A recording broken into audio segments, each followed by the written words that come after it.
All right, folks, what is good? Back with another video. And yes, I'm actually making a video in the studio today. I'm here, well, studio, game room, whatever you want to call it.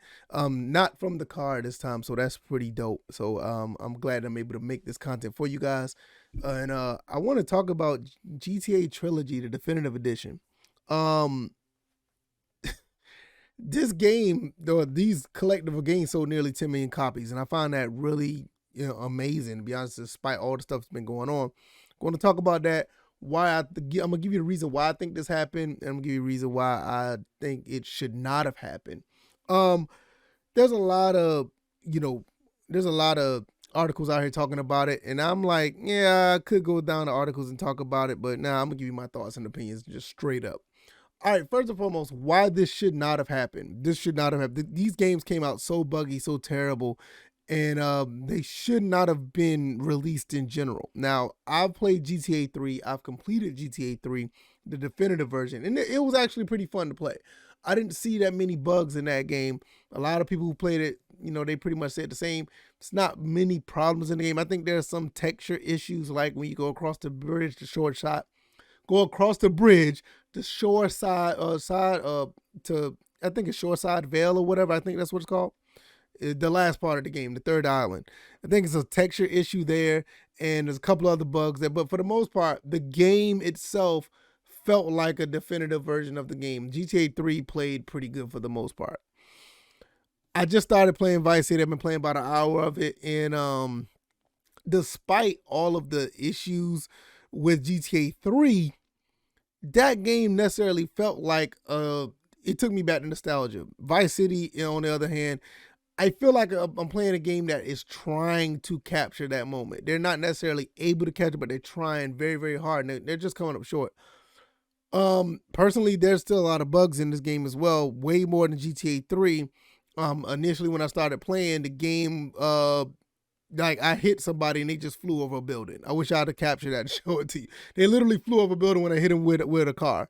It's really weird how some of these games, like how they play or whatever, but nevertheless, those type of things are the reason why this game should not have been released. They should not have made these games be released at this point. They should have waited. Also, the games itself, not only that they're buggy, the textures of the game, some of the games looks really weird. And I'm not saying like they're bad, like, corrupt textures. I'm just talking about like how the way some of these players look. Like if you look at Tony, like his eyes look like weird. Like some of the guys in the game, like their face and their head shape and the eyes just look really weird compared to the PS2 version and everything. Even though the textures were like very blurry and they weren't up to today's standards back then, you can tell like they look decent for what they were. And now they just look like a plasticky kind of weird looking look. It's just, I don't know. It's like these games sold us a bill of goods, and they should not have been released the way they were. I mean, even the controls don't feel as responsive as they were back then. The game just does not feel right. Now I'm gonna tell you why these games sold the way they did. It's nostalgia. These games, not only nostalgia, these games are legendary. These games brought a sense of uh it brought another level of gaming that was just so good that people nowadays just wanted to relive that. And that's basically what happened. Um if you were around 2001, 2003, 2004, you would have noticed that when you played these games, it was just something on a totally different level. Open sandbox, so many things you can do. You can run from the law. You can be a taxi cab driver. You can be a firefighter. You can sell ice cream. Literally, can sell ice cream. You could do so many things when you play these games.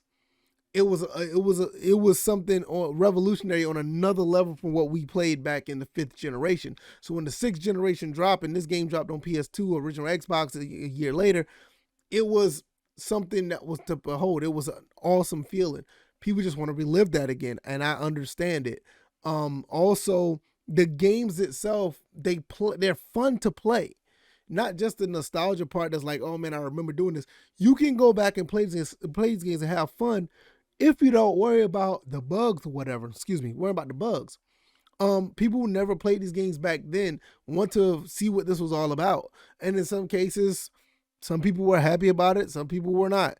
A friend of mine, because I still consider him a friend, former podcast host Bills that was on the First and Frame Rate show, he despised the game. He doesn't like the game at all because of it doesn't fit the PlayStation 4, PlayStation 5 look of games nowadays. And that's one thing that people thought that they were going to get.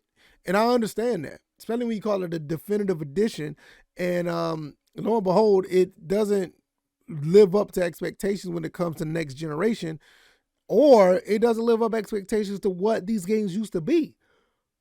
Excuse me. The PlayStation 2 and the original Xbox versions are still better than these games. I play these games side by side. Like, I played GTA 3 and on the PlayStation 4, and I played the PS2 original Xbox version, and I felt more immersed in the PS2 version. Right now, I already know, playing Vice City for an hour, a little over an hour now, I already know that this is not going to capture me like it did when I played it on PS2.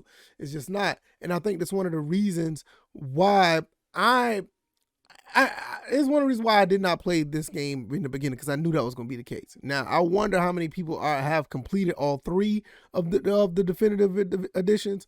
I also want to know how many people are like really regretting buying these games, because me, I don't regret buying them. I'm a big fan of Rockstar.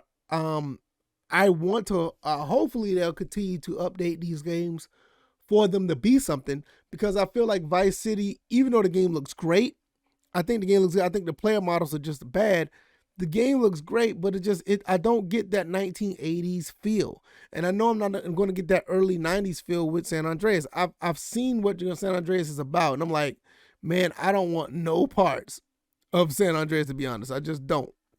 Not right now. I'll go back and play the original Xbox version or the Xbox 360 version, which I think is fine. It's definitely superior. I mean, I just can't deal with it. But all the patches the patches that they've done are out, and apparently they made the games significantly better. Like, I think Vice City looks beautiful on the PlayStation 5.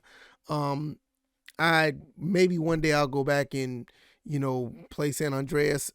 I gotta know what the updates are, but I understand why people bought these games